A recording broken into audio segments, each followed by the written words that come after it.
And just like that, another week of college football is in the history books. Week 3 did not disappoint. It overexceeded expectations, if you ask me. It was a shaky week, no doubt. But hey, that's just college football. It's exciting, and it never fails. It never fails to surprise us. Oh, we've got a lot to talk about here. This is RideAlong Sports. My name's Brandon Taylor.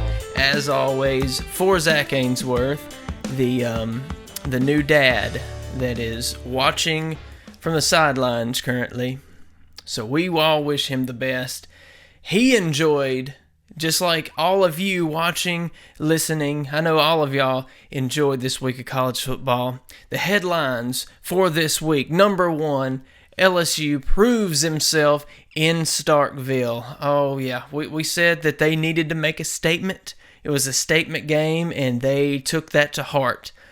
Number 2, the thicker kicker, Harrison Mevis, breaks an SEC record in Columbia, Missouri. We'll talk about that one for sure. Number 3, Alabama's issues continue to develop at quarterback and in other areas. Can Saban get it figured out in time for Ole Miss? And number 4, 9.3 million people. Yeah.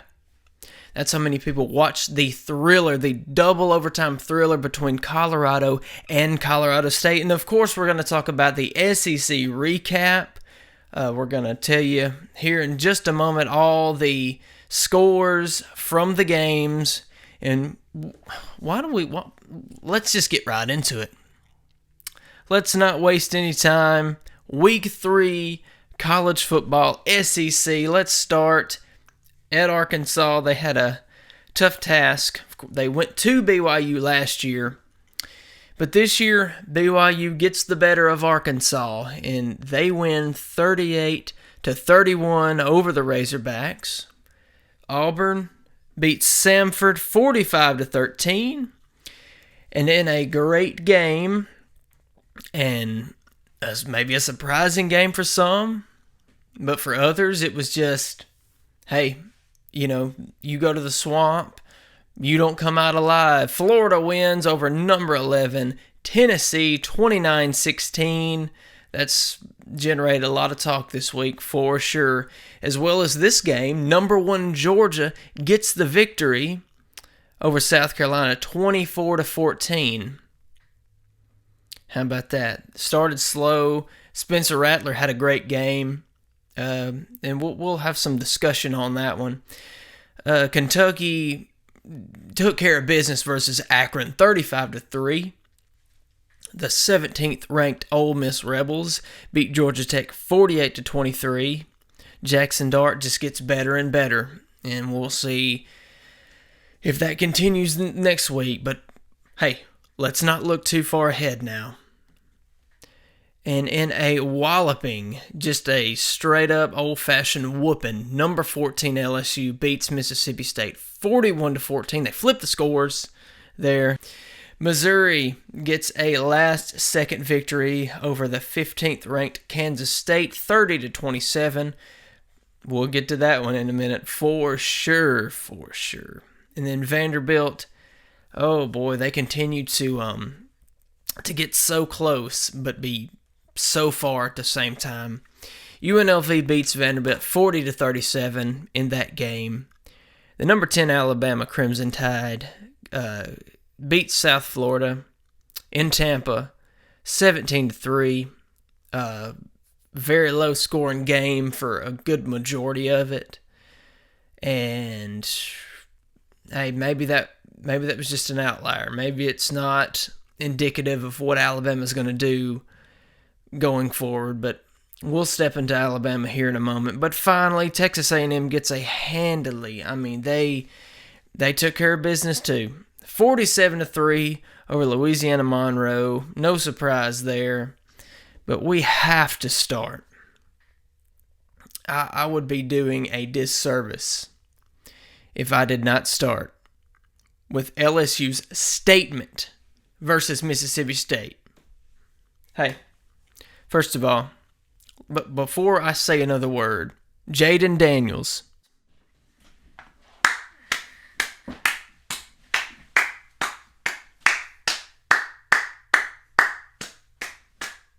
did it, buddy. You did it, buddy. Jayden Daniels, how about that performance? Now, looking back, I said last week here on this show that Jayden Daniels and LSU, this was a statement game for them. I mean, they had no choice. They had to show themselves after starting the year terrible with that performance versus Florida State. And of course, they play Grambling, and you can't really gather any information about the team based on that. But they go down there to Starkville, and let me tell you, they put away any doubt that any of us had. Who are we to say that LSU may not be? Who was I to say that LSU, it's surprising that they started like they did considering the momentum that they had last season. But Jayden Daniels picked this team up, and he put this team on his back. Well, let's just pull up the stats. On paper, you don't even have to have watched the game. You don't have to know anything about this game. Let me tell you what his stats were. All right? And we're going to stick right here on this these first two numbers here. 30 of 34.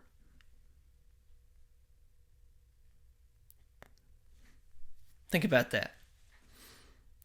In SEC play versus an SEC team and SEC defense,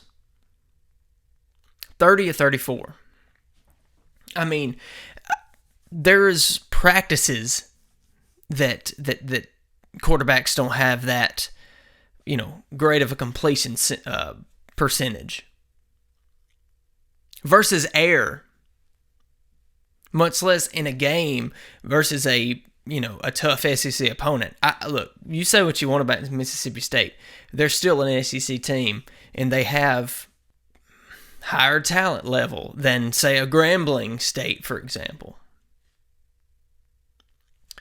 Jayden Daniels, 361 yards, 2 touchdowns. Now, this is passing. This is just passing. He had 2 rushing touchdowns in this ball game. Just unbelievable. He proved something. He had no choice. He proved what he can do.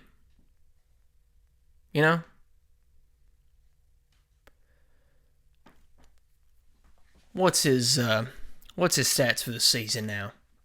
If we look at it as a whole, he's 70 of 95, 976 yards, 8 touchdowns through the air, 1 pick. He has the 2 rushing touchdowns. But talk about just a great performance. I mean, I'll give him another hand. Hey, I think we all should.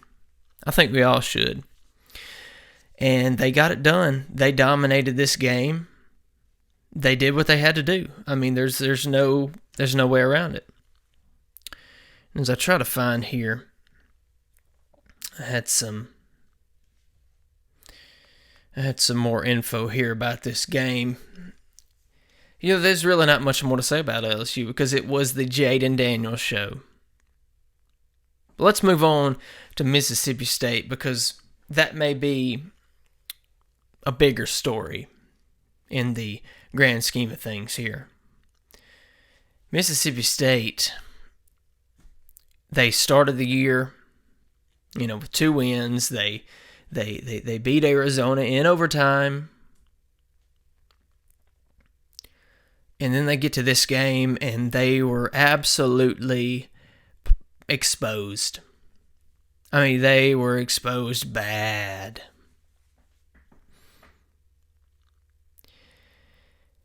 And the talk today, is Will Rogers. Talking about Mississippi State here. The talk of Mississippi State is Will Rogers. Will Rogers is being exposed.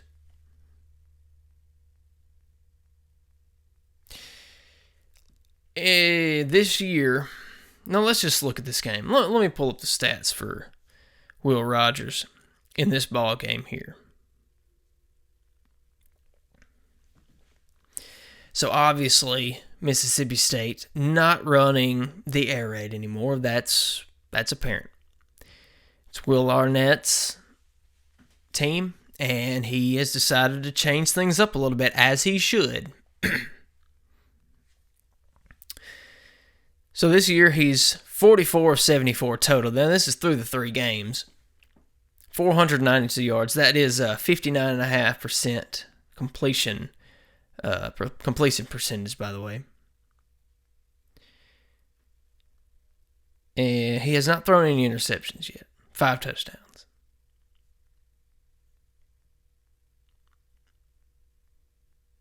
The team as a whole, as we look at some stats here for the team here in 2023 so far. Rushing, they're running the ball.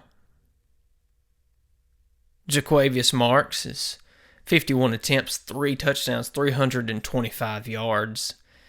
You have carries split between several different players here, but when you look at it, there's not much. There's not much happening.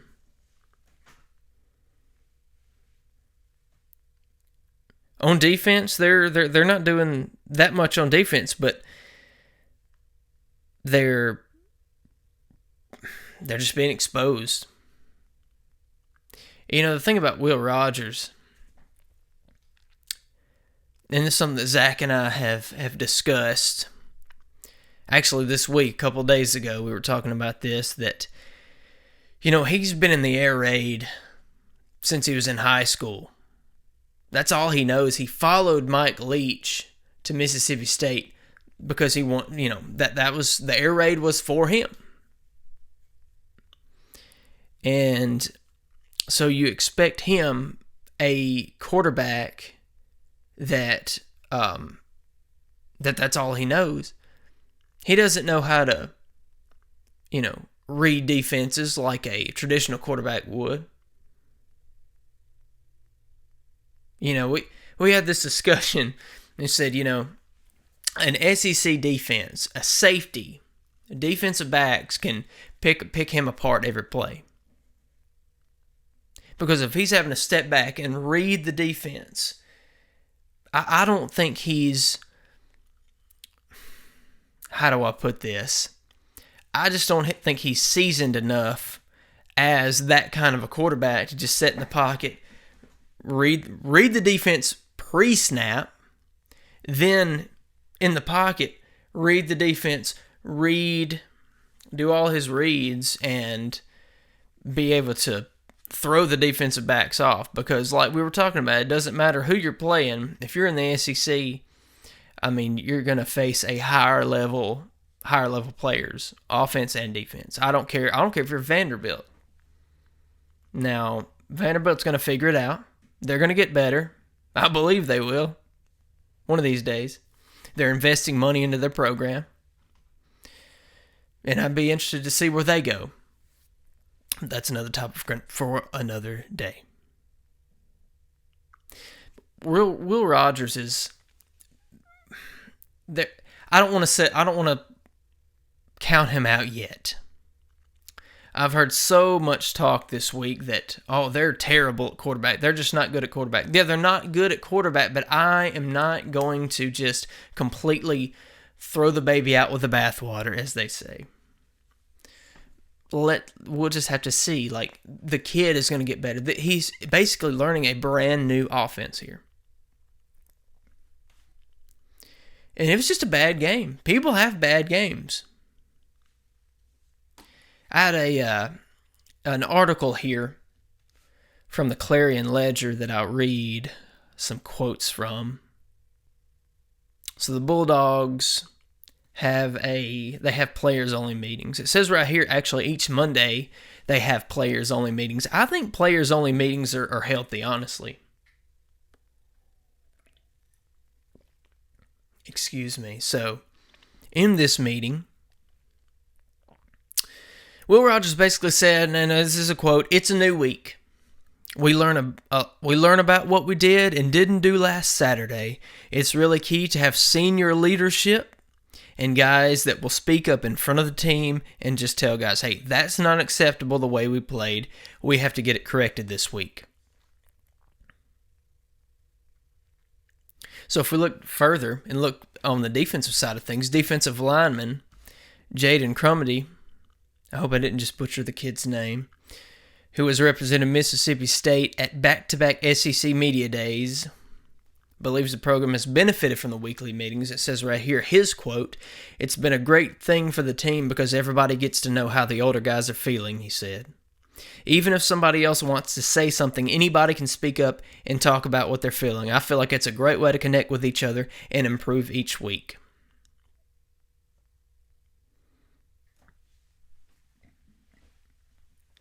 Defensive coordinator Matt Brock said, when asked about these meetings, he said, "Player-led teams are always the best teams you're going to have. Ultimately, talking about it is one thing. We've got to go out and do it." And so they approve of the players meeting and discussing among themselves. Of course, when you look at it this way in football, really in football, you have coaches that they can only do so much. And have you ever heard of, well, that's something you just can't coach that. Like, it goes beyond X's and O's, what play is being called, what a coach teaches in practice. It goes way beyond that.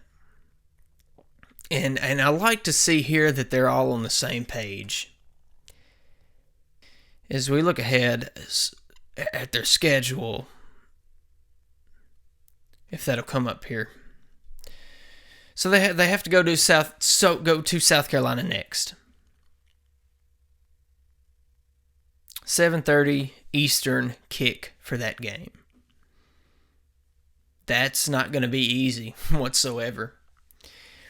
You have Spencer Rattler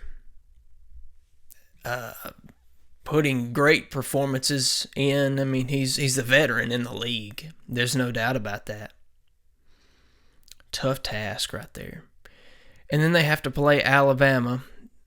And get this, this was just announced, I believe today as I'm recording this, 8 p.m. Central Time. I didn't even know they did that time slot for, Eastern and Central time zone teams, over on this side of the country.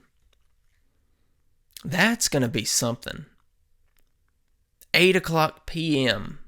That's going to be a late game. But they have some challenges ahead. I mean, there's no doubt about that. Can they get it together? Meanwhile, LSU is cruising. I mean, they are cruising. Who do they have next? What's their schedule look like? I know they have Ole Miss in a couple weeks. Week 4 for the LSU Tigers. I should know this already. They play Arkansas. An Arkansas that struggled heavily against BYU at home. It's not working out too well for Arkansas. So that's that. But you know what? We go from one team dominating, one team struggling, and we're going to move on over to another team that's struggling. And this is crazy. Absolutely crazy to even think this in your mind, but the Crimson Tide, they have found themselves in a little bit of a pickle. And it's unusual to say that. It feels weird saying that, honestly. Because usually that's not a position they're in. They have an issue at quarterback. Jalen Milroe is going to be the guy this week versus Ole Miss, but they've been struggling at that position. Milroe is the guy. He was behind Bryce Young for 2 years, and that's the argue that people are saying. Basically, he should be better than he is, considering who he played behind, considering, he's a Nick Saban coached quarterback, which I'll say it, I've said it before and I'll say it again. Alabama doesn't always have the best quarterbacks. That don't always mean anything. That doesn't mean that they can't win a championship, because you have stars all around on that team. But it's not just quarterback. They're not just struggling at quarterback. No. The defensive line, in a series of just unheard of events for a modern Alabama football team, they've struggled. They have allowed 6 sacks. Well, they allowed 6 sacks in the previous game. Let me see if we can pull some defensive stats for Alabama.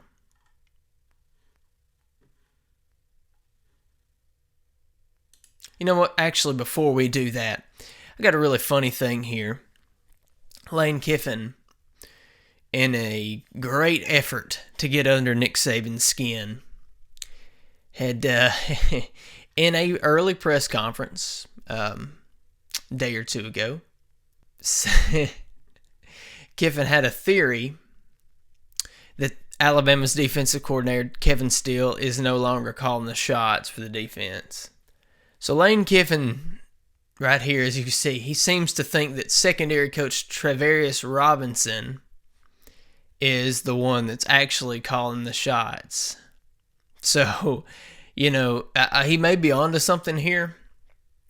And this is just Kiffin's observation, just watching what he says is the key TV copy of the last game. And there was also a quote here, if I can find it. Well, I'll just paraphrase where he was saying, basically, like, our people know your people. There's people in our building that know people in your building. And that's pretty funny to me. So that says a lot. I don't really know how much you can look into that, but there may be some insider information in some form or fashion going on there in the Alabama program.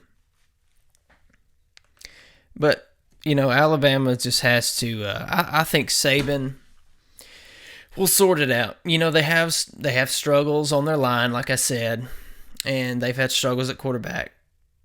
But they're going to be hot. They're going to be really wanting to bounce back from near disaster in this previous game. And right now, as we look ahead, Ole Miss 7-point underdog to the Tide. We'll see. You can always tell during the week. Watch how that line changes throughout the week. That tells you a lot right there. But as we move on from Alabama, let's talk about I want to say a feel-good thing now. The thicker kicker. It's good. 61 yards to win over Kansas State. Whew, boy. And they almost blew it.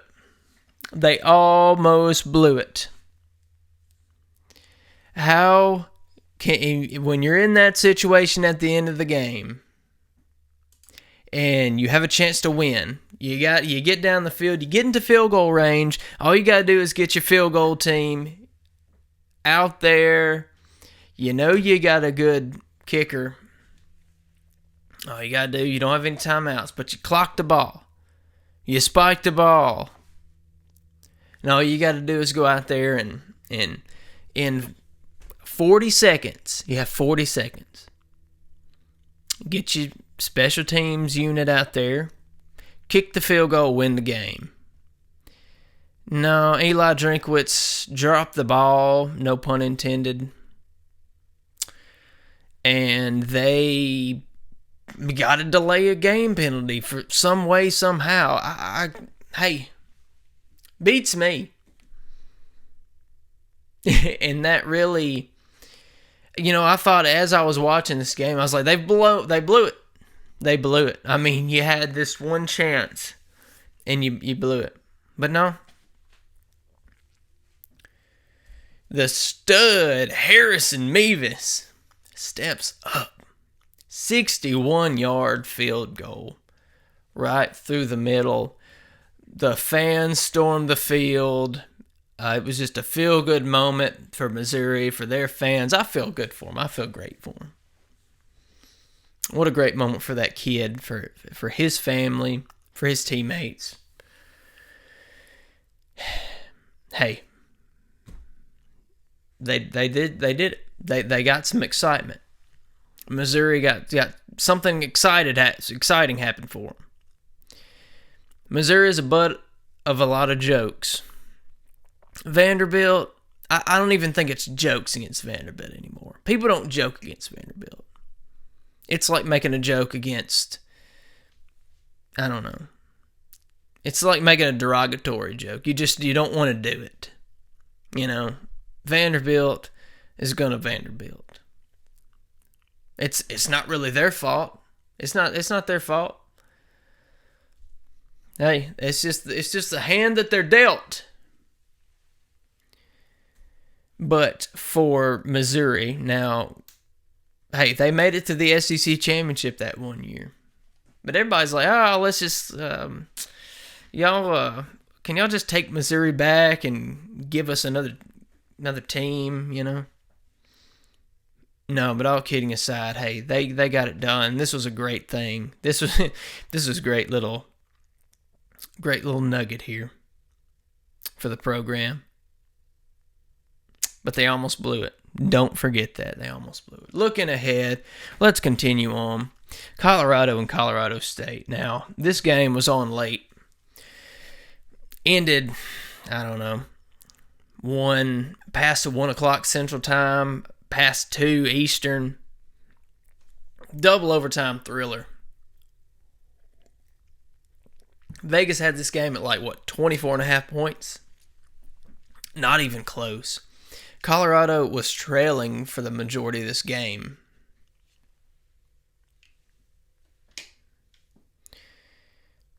But Coach Prime, we talk about Coach Prime a lot here on this program because he generates buzz. So why wouldn't I talk about him? Why wouldn't we talk about him? Hey. But right here, he goes into this game, and hey, they're ranked, they're hot. I mean, the crowd is just, oh man, that was a great crowd there in Boulder.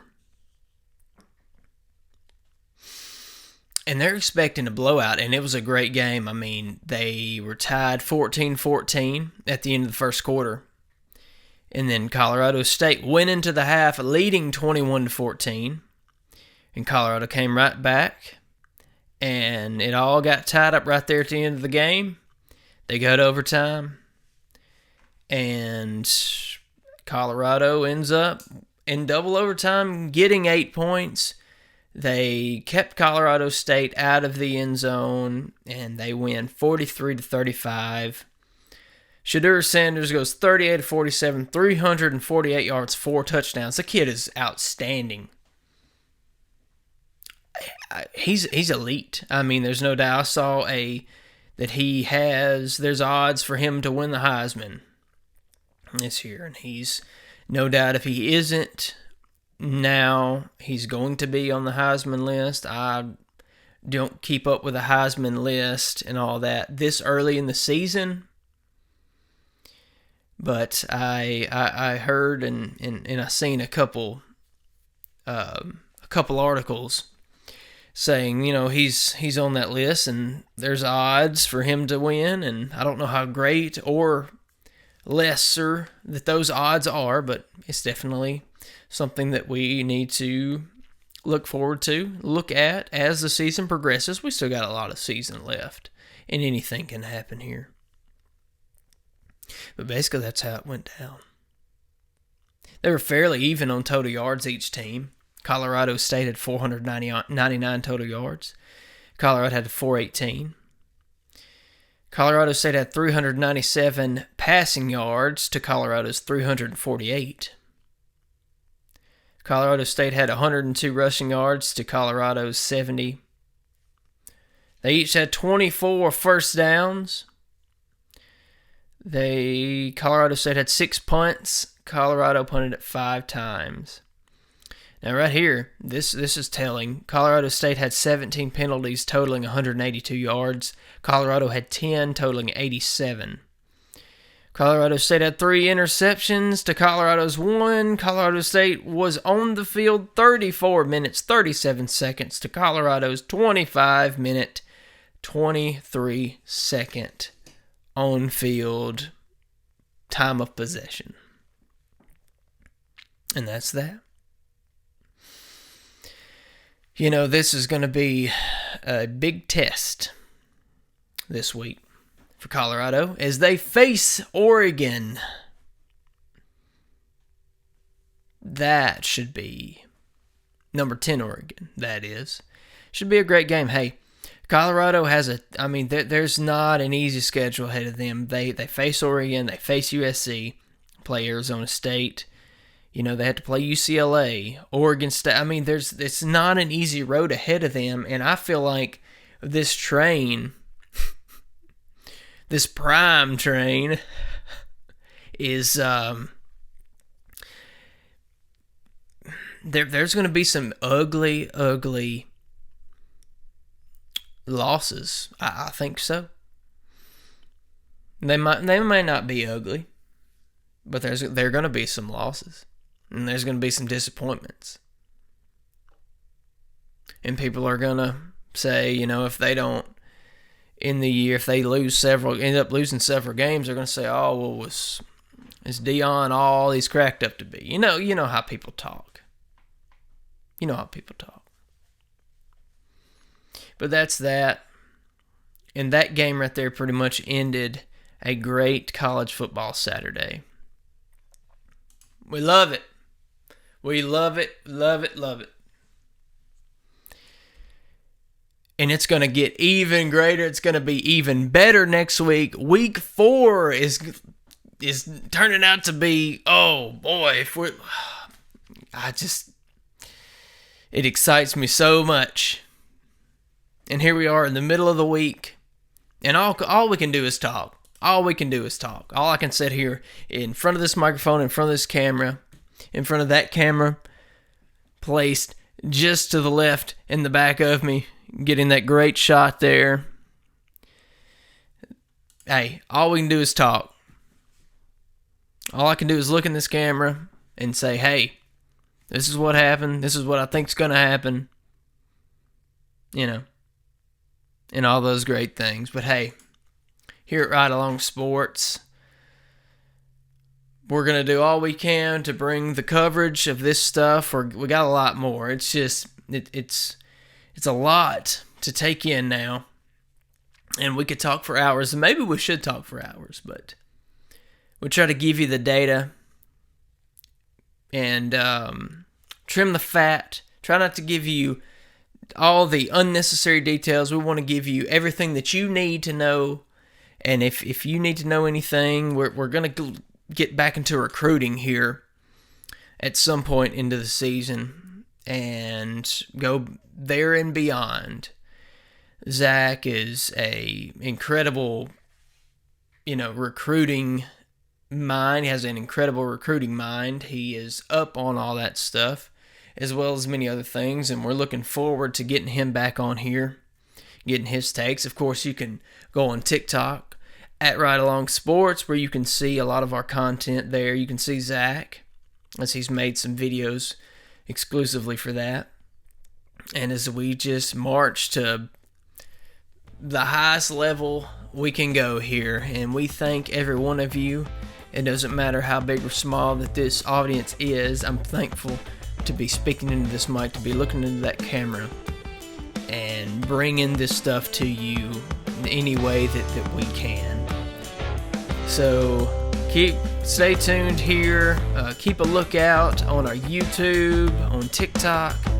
And as we go through the week, towards the end of the week, we'll look at week 4, and it's going to be exciting. We've got so much to talk about, and I just can't wait. So Brandon Taylor here for Zack Ainsworth, right here on this episode of RideAlong Sports. Stay tuned. We'll see you later on down the road.